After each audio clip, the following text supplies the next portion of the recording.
Smart at Work vous est présenté en partenariat avec Manutan.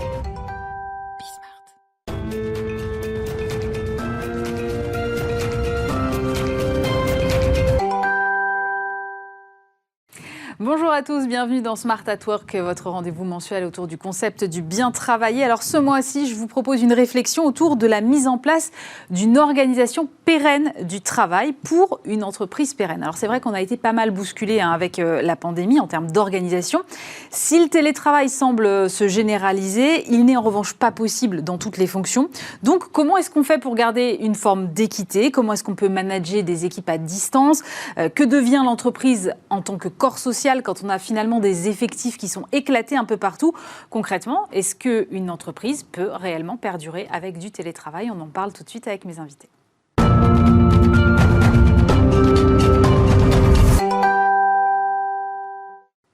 Et pour commencer cette émission, je suis avec Julien Brézin. Bonjour. Bonjour. Vous êtes directeur général de Great Place to Work France et vice-président d'Entreprise et Progrès.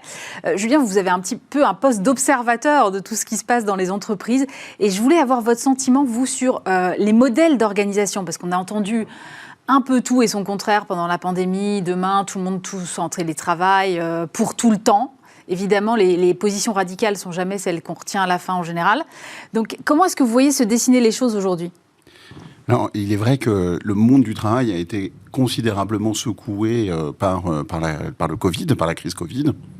Maintenant, il faut avoir en tête que la crise Covid, selon l'image que nous on en perçoit à travers Great Place to Work ou à travers Entreprise et Progrès, le monde de l'entreprise, le monde du Covid, a plutôt transformé et catalyser les transformations en cours, accélérer les transformations en cours.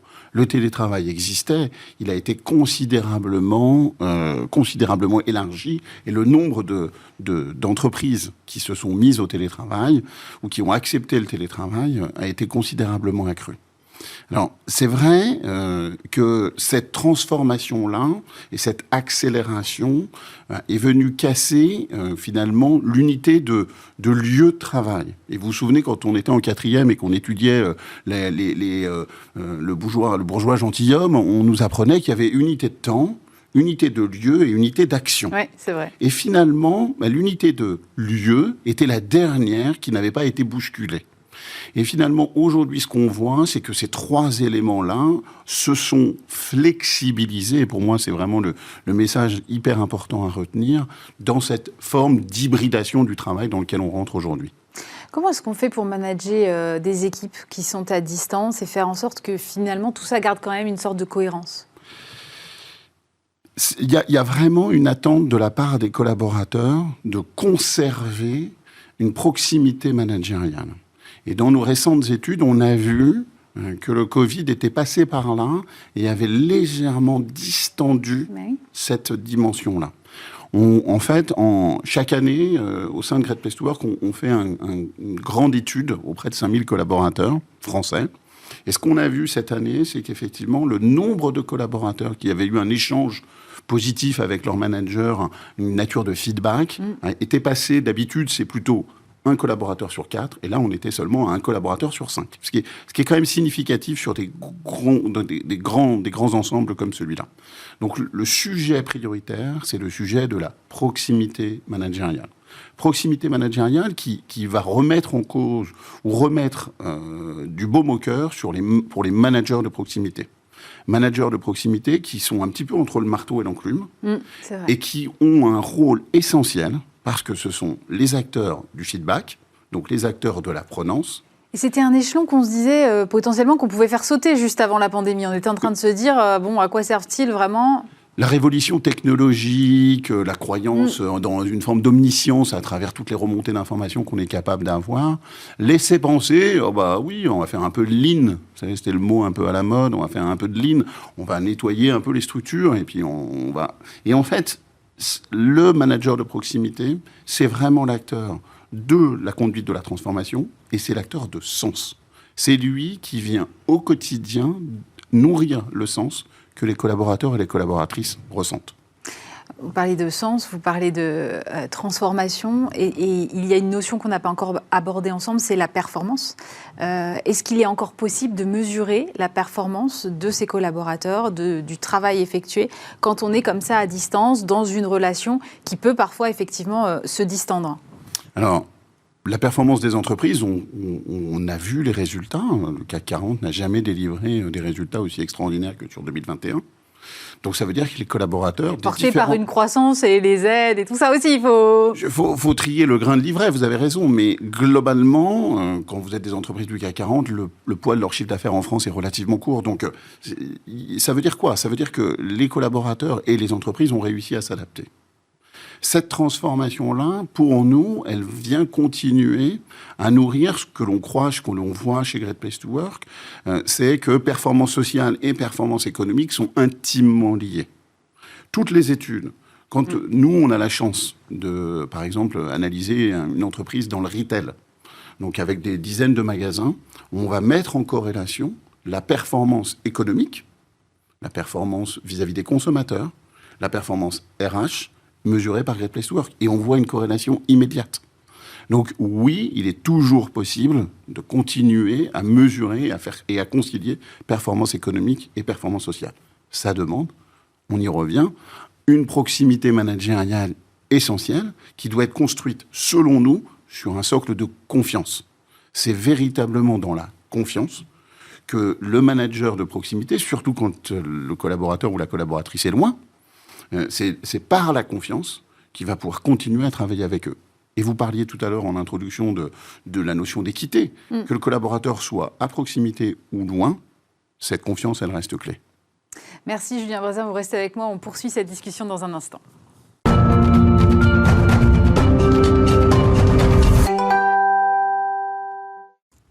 Et on poursuit cette émission toujours en compagnie de Julien Brezin, directeur général de Great Place to Work France et vice-président d'entreprise et progrès. Anaïs Georgelin, fondatrice et CEO de So Many Ways. Bonjour. Bonjour.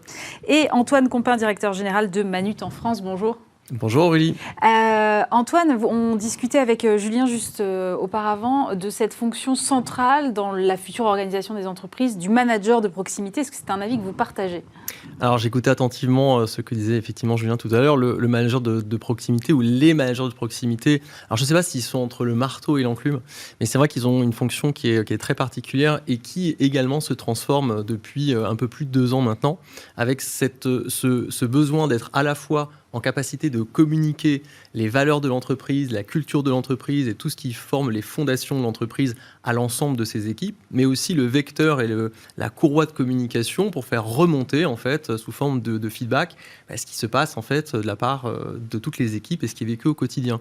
Donc ils ont un rôle qui est capital aujourd'hui et qui l'est encore plus de par le sujet qu'on va être amené à traiter aujourd'hui, qui est cette organisation du temps de travail qui a été modifiée et qui amène aussi les entreprises à se transformer et à voir autrement la façon dont la communication se fait.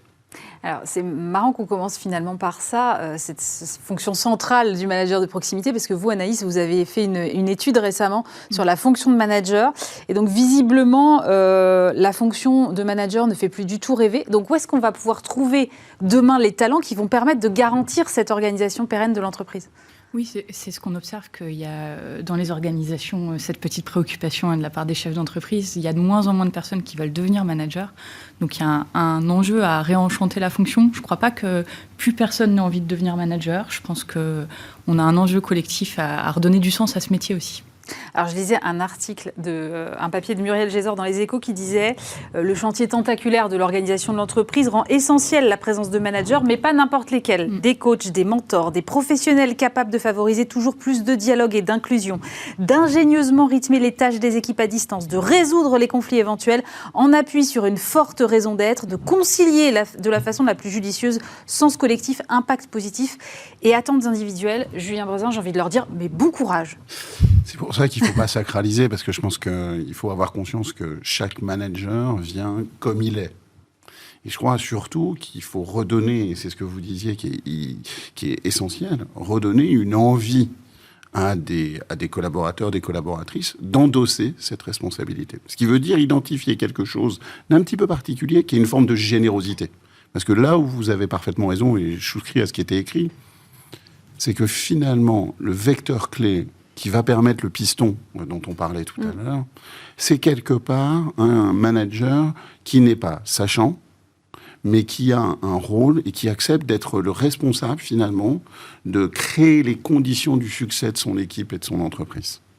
Et c'est un job qui suppose véritablement un format de générosité. Et je pense que c'est une caractéristique que dans les évaluations des collaborateurs et des collaboratrices, il va falloir commencer à rechercher. Antoine, comment est-ce qu'on joue ce rôle de rouage, en fait? Si je comprends bien, c'est un peu ça, c'est le rôle de rouage, d'engrenage, sans tomber dans le flicage quand on a une équipe qui est à distance, qui peut être quand même la grande tentation. Est-ce qu'on dit la confiance, il faut la confiance, effectivement, mais est-ce que la confiance, ça se décrète ou est-ce que ça se gagne? Comment est-ce que vous voyez les choses? Alors, chez Manutan, donc nous, on est une ETI française, on a 2200 collaborateurs partout en Europe, et donc on a des managers. On les trouve chez nous, au sein de notre entreprise, et on favorise d'ailleurs, en fait, l'évolution de nos collaborateurs, et ça peut... C'est pas unique, mais ça peut passer par des fonctions managériales. En revanche, on va attacher une très grande importance aux collaborateurs que l'on connaît, que l'on a vu travailler et s'épanouir au sein de l'entreprise, à leur capacité à apporter et à faire véhiculer la culture de l'entreprise. Donc, dans la culture d'entreprise, on a par exemple, nous aimons les relations humaines et la bienveillance. C'est quelque chose qui est fondateur pour un rôle de manager. Donc, dans les formations d'une personne qui devient manager de l'entreprise, donc nous avons une formation spécifique au manager, on va attacher une importance particulière à ce que cette compétence-là émerge de la part du nouveau manager. Donc on va s'en assurer. Après, pour aller un petit peu, pour essayer de répondre à votre question sur comment est-ce qu'on fait pour manager une équipe avec des équipes de plus en plus à distance, qui vont devenir un petit peu hybrides, certaines qui vont être présentes sur site, d'autres qui vont être en espace de coworking, d'autres chez elles, et d'autres d'ailleurs dans tous les pays d'Europe, ce qui est de plus en plus le cas. Je dirais qu'auparavant, alors je ne sais pas jusqu'à quand est-ce qu'il faut remonter, mais auparavant, on avait quand même des managers qui étaient dans le même espace de travail que les collaborateurs, et on voyait bien que nos collaborateurs étaient en train de travailler sur un sujet dont on se doutait de l'objet, et donc on les laissait travailler et on s'assurait à la fin que le rendu correspondait à ce qui était attendu. Aujourd'hui, il y a une certaine transformation à ce niveau-là, parce que j'ai le sentiment, et on s'y attache, à ce que toutes les conditions de réussite soient opérées avant que le projet démarre, en fait. Et on pose la question à nos collaborateurs, est-ce que les conditions sont réunies? Est-ce que tu as les éléments nécessaires pour travailler? Est-ce qu'il y a des zones de risque ou d'incertitude aujourd'hui? On les lève et on fait en sorte que tout ce qui est possible d'être fait en amont du projet pour être sûr que le travail soit bien réalisé et qui ne va pas empêcher à ce qu'il y ait un suivi par la suite. Mais plutôt que de contrôler à la fin, on s'assure de la réussite au début. Voilà, c'est un moyen d'éviter le flicage dont vous parliez. Anaïs, Antoine parlait de la culture d'entreprise. Comment est-ce qu'on fait pour finalement alimenter cette culture quand on a des équipes à distance? Parce qu'effectivement, on a tous connu la grande période des séminaires, des team building et autres workshops. Aujourd'hui, c'est un chouïa plus compliqué, parce que tout le monde n'est pas là en même temps. Comment est-ce qu'on alimente cette culture-là? Déjà, ça dépend si on avait déjà une culture d'entreprise avant le Covid ou pas. Si on prend le cas des entreprises qui en avaient déjà une avant, c'est comment on la fait perdurer, du coup, cette culture-là. Peut-être se pose la question de la définir. Parfois, la culture, le problème, c'est que c'est impalpable. Ouais, c'est intangible. C'est ça, c'est quoi notre culture? De la faire co-écrire par les collaborateurs. Je sais que chez nous, chez So Many Ways et chez nos clients, on encourage toujours à écrire le projet d'entreprise parce que ça formalise ça, la culture. Et ensuite, demander aux collaborateurs comment ils ont envie de la faire vivre. C'est eux les mieux placés pour réinventer finalement la manière de vibrer tout ça ensemble. Ça peut rejoindre les questions type raison d'être, entreprise à mission. C'est une première étape, en fait. Un peu. C'est la déclinaison de ça, plutôt, j'ai envie de vous dire. La raison d'être, c'est le premier chapeau, qui on est et pourquoi on existe.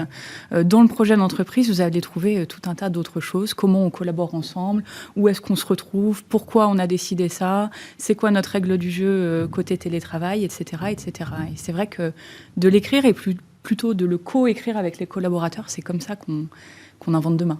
Et avec un mode de travail hybride, Julien, est-ce qu'on ne risque pas d'avoir une espèce de culture d'entreprise à deux vitesses entre ceux qui sont obligés d'être sur site tous les jours et ceux qui peuvent télétravailler 2, 3 ou 5 jours par semaine? C'est un vrai challenge. Et c'est un vrai challenge qui, selon nous, encore une fois, se résout à travers cette thématique de la confiance. Parce que finalement, à partir du moment où vous construisez une culture de confiance, que vous l'entretenez, parce qu'effectivement, ça ne se décrète pas, ça se mesure et ça se construit, et bien, une fois que vous avez réussi à le faire, alors là, vous pouvez le faire à la fois pour des collaborateurs qui sont juste à côté de vous ou des collaborateurs à distance. Peut-être en complément, si vous me permettez, on a un enjeu aujourd'hui à réussir à trouver comment mettre de l'équité malgré tout ça, parce que dans les entreprises, on a ceux qui peuvent faire du télétravail, qui ont leur culture, qui ont leur manière d'être managés, et puis ceux qui ne peuvent pas. Et je trouve des initiatives assez intéressantes d'entreprises qui commencent à se poser la question de « Ok, puisque je donne plus de télétravail à certains, qu'est-ce que je peux donner aux autres ?» Et parfois, c'est une question de RTT, d'autres manières d'organiser le temps de travail. Et ça va être, je crois, un de nos défis des 10 ans à venir. Vous êtes justement confronté à la situation chez Manutan, parce que vous avez des entrepôts et puis vous avez toute une partie de fonction support, on va dire. Comment est-ce que vous arbitrez cette question et comment est-ce que vous y travaillez finalement ? En fait, on y a travaillé, pour reprendre un petit peu ce que disait Anaïs, effectivement, donc, Manutan, on est distributeur de matériel aux entreprises, aux collectivités, aux artisans, et on a depuis longtemps défini notre mission comme étant entreprendre pour un monde meilleur. On dit que nous défendons le bien travailler. Le bien travailler, en quelques mots, c'est l'épanouissement de l'ensemble de notre écosystème, nos fournisseurs, nos clients, nos collaborateurs et la planète au milieu de tout ça. Et dans l'épanouissement de nos collaborateurs, on veut les aider à se développer, on veut qu'ils soient évidemment dans des univers de sécurité, dans toutes les conditions de travail, qui soient à même à faire en sorte qu'ils s'épanouissent. Alors, pour des collaborateurs dont les missions sont éligibles au télétravail, effectivement, il y a des organisations qui sont différentes et je vous remercie effectivement d'en parler parce que nous avons une grande partie de nos collaborateurs qui travaillent chez nous dans les entrepôts. Nous sommes un retailer, donc un distributeur de matériel. On stocke du matériel et on les livre à nos clients. Et pour répondre aux clients, qui est une de nos valeurs, le client est quand même au milieu de beaucoup de nos préoccupations, on fait en sorte de s'organiser pour que les clients soient le mieux servis en temps, en heure, le traitement des réclamations, le traitement des commandes, de la facturation. Donc, pour aller chercher cette équité qui est également fondatrice et très forte dans nos valeurs, on va évidemment aussi s'attacher à ce que ces collaborateurs soient dans les meilleures conditions. Donc, on va travailler beaucoup les espaces de travail, on va travailler des espaces de convivialité, on va organiser le temps de travail pour faire en sorte que ces collaborateurs soient aussi dans les meilleures conditions pour pouvoir répondre aux attentes des clients.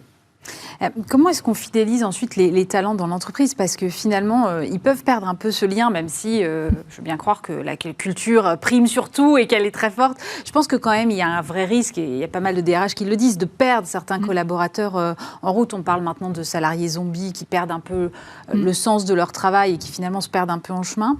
Comment est-ce qu'on fidélise, Anaïs, les talents pour ne pas les perdre dans cette nouvelle organisation ? Parce que finalement, ce pourquoi ils ont signé au départ, aujourd'hui, a complètement changé. Alors déjà, c'est quelque chose que je dis beaucoup, c'est qu'il ne faut plus chercher à fidéliser les talents. Je pense que ce n'est pas le sujet, ce n'est pas l'angle. Il faut chercher à les engager. Il faut chercher qu'au moment où des personnes travaillent chez vous, elles donnent le meilleur d'elles-mêmes. Et de fait, la fidélisation, c'est une conséquence. C'est la magie derrière tout ça. Une fois qu'on s'est dit ça, comment on les engage, du coup, pour qu'ils aient envie de rester chez nous ? Je pense que ça passe par tout un tas de choses. C'est jamais si simple. Le management, je suis d'accord, on y revient, c'est un des leviers clés. La conversation continue avec les collaborateurs, comme que ce soit sur la culture d'entreprise ou autre. Et peut-être un autre sujet, c'est l'accompagnement individualisé des trajectoires professionnelles. C'est de se poser très régulièrement en disant... Qu'est-ce qui fait sens pour toi aujourd'hui dans ton travail ? Qu'est-ce qui ne fait plus sens pour toi ? Pas le sens collectif, pas le sens de l'entreprise, le sens que toi tu y trouves. Et comment on peut ou pas réaligner ça ? Et là, déjà, il se passe des choses assez surprenantes. Oui, et en même temps, l'entreprise, c'est un collectif. Alors, si on donne trop de place à l'individuel, Julien, est-ce qu'on perd pas le sens social de l'entreprise ? Moi, je ne crois absolument pas. Je pense qu'effectivement, il y a un vrai paradoxe à résoudre pour les entreprises entre l'hyper-flexibilisation, individualisation des parcours, flexibilisation du temps de travail, des lieux de travail, d'un côté, et puis de l'autre côté, une attente de sens. Nous, ce qu'on voit chez les collaborateurs, au travers des études qu'on mène chez Great Place to Work, c'est vraiment 4 hyper grosses tendances. Une, organisation du travail qu'on appelle smart working, globalement. Comment est-ce que je travaille ? Où est-ce que je travaille ? Comment je m'organise ? Une, on a parlé sur la dimension leadership. Je veux un leadership, je veux pas un micromanager qui va m'expliquer ce que je dois faire pour lundi à 17h42. Troisièmement, un élément que vous avez rapidement évoqué, mais qui est un élément d'inclusion, c'est-à-dire je ne veux que l'entreprise intègre tous et toutes, les hommes, les femmes, quelle que soit leur orientation sexuelle. C'est des thématiques qui sont essentielles aujourd'hui, et donc c'est source de fierté derrière pour les collaborateurs et les collaboratrices. Et dernier point, le sens. Et le sens, et je rebondis sur ce que vous disiez qui est hyper important, le sens, c'est pas que le grand sens de « je sauve la planète ». C'est le sens de mon action au quotidien au sein du bateau dans lequel je suis. Et encore une fois, le manager là-dedans est un acteur clé pour faire éclore ce sens. Donc c'est pour nous les 4 grands objectifs pour résoudre et concilier flexibilisation et sens commun. Antoine, vous vous sentez challengé par vos collaborateurs sur ces sujets ? Oui, je pense qu'il y a vraiment une attente forte. Alors je rejoins Julien, donc on a... face à nous, et c'est pas qu'une question de génération, c'est, je pense, tout un chacun, besoin d'avoir un sens, ce qui fait qu'on se lève le matin pour aller travailler. Donc nous, on travaille beaucoup à ce qu'au niveau collectif, mais aussi au niveau individuel, chacun comprenne le sens qu'est une entreprise. Beaucoup de communication, ça vient évidemment de nos dirigeants, mais ça passe par l'ensemble de la chaîne managériale. Pour reprendre ce que disait effectivement tout à l'heure Anaïs, on doit donner un sens à ce qu'on fait. C'est le seul moyen de conserver effectivement un engagement sur une mission, comprendre, la co-construire. Je pense que c'est important aussi de noter qu'on a besoin de nos collaborateurs pour donner du concret et du sens à la mission du quotidien, portée par des managers, portée par des équipes, et faire encore en sorte que l'ensemble de nos équipes comprennent le but. Alors, il y a évidemment un sens qui est de servir au mieux notre client, mais il y a un sens qui est au-delà de ça.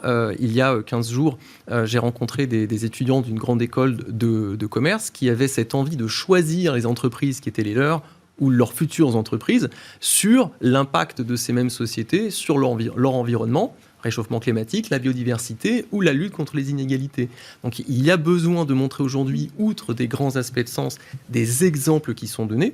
Par exemple, nous avons racheté une société qui s'appelle ZAC et qui travaille sur l'économie circulaire pour récupérer du matériel informatique usagé et le remettre dans un cycle de seconde vie. C'est un exemple qu'on donne à nos collaborateurs en interne, bien évidemment qui est exprimé aussi en externe, pour expliquer concrètement par rapport au sens de la mission qu'est la nôtre, qu'est-ce que l'on fait au quotidien et quel est le travail qui va être le tien de manière individuelle, pour répondre à une question plus individuelle. Et c'est pour nous le moyen de conserver les équipes engagées, mais dans un collectif, bien sûr. Ça veut dire que demain, Anaïs, les entreprises, en fait, c'est elles qu'on va questionner, c'est plus les candidats. Si je pousse le truc jusqu'au bout. C'est déjà le cas. C'est déjà le cas. Moi, je fais le tour de France des chefs d'entreprise en ce moment. Tout le monde se pose la question de comment attirer. Donc, le rapport de force, il s'équilibre. Et c'est tant mieux. Je pense que c'est comme ça que ça permet à tout le monde de progresser et d'aller chercher l'étape d'après.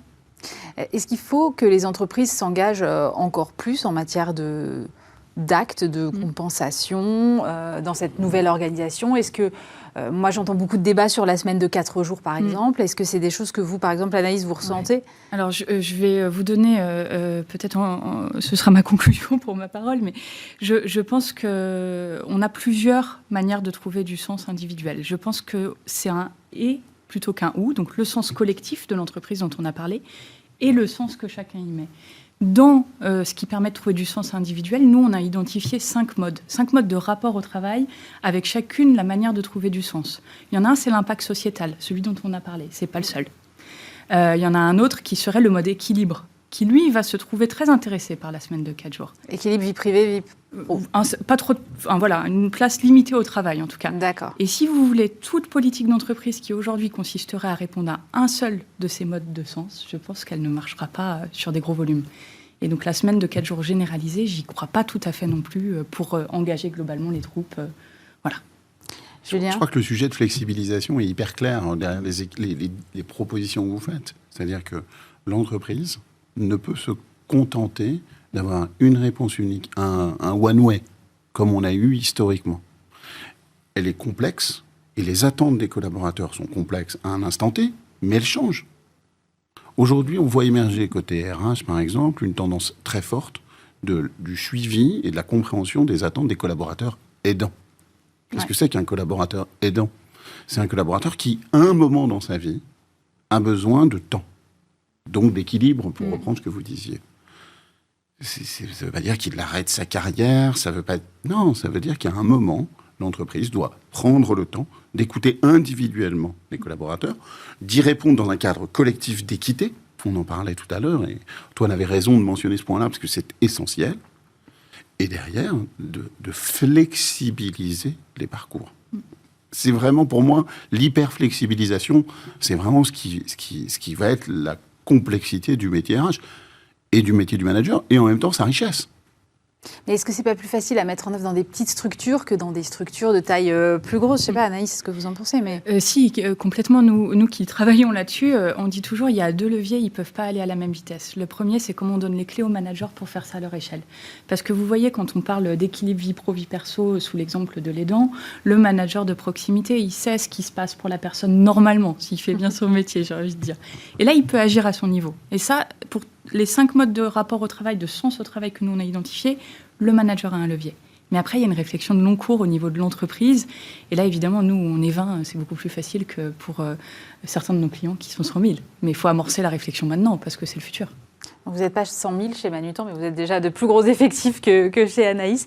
Comment est-ce que vous, en tant que dirigeant, vous appréhendez ces questions de devenir à la fois hyper personnel, hyper flexible, tout en gardant une organisation parce que à la fin, il faut toujours délivrer, et en gardant un sens collectif? Non, alors, je reviens sur le sens et la culture de l'entreprise. Je reviens sur l'importance de régulièrement communiquer, expliquer, pour que chacun s'approprie dans un cadre collectif. Et on sait aussi que la symétrie des attentions passe par la prise en compte de la singularité de chacun. Et il faut bien se dire qu'on doit aussi aborder des sujets parfois plus personnels, parce qu'il y a des ambitions et des aspirations personnelles qui parfois ne sont pas totalement alignées avec celles du collectif, et c'est normal. Donc on prend en considération ces éléments-là, d'où le rôle, la boucle va commencer à être bouclée, fondamental, le rôle fondamental du manager qui doit être en capacité à gérer une équipe pour obtenir un délivrable, une performance, un service qui est très souvent centré sur les attentes de nos clients, tout en faisant en sorte que son équipe contribue, soit galvanisée par le sens, par la mission qui est la sienne. Et c'est important, je reviens dessus, avec en plus la prise en considération de la co-construction. Ce qu'on attend de nos collaborateurs épanouis, c'est qu'ils accompagnent l'entreprise dans son propre épanouissement. Donc ça vient de nos travailleurs qui font partie de l'entreprise, qui co-construisent l'histoire de l'entreprise pour être sûr qu'effectivement, demain sera un monde meilleur. Si on devait conclure, Julien Brezin, quel serait le risque pour les entreprises qui n'adopteraient pas toutes les bonnes pratiques dont on vient de parler ? Moi, je ne sais pas s'il y a un risque. En tous les cas, je recommande aux entreprises de s'en préoccuper dès maintenant et d'anticiper. Et le deuxième mot que j'utiliserais, c'est d'être authentique. Elles ne sont pas magiciennes. Il n'y a pas de boîte parfaite.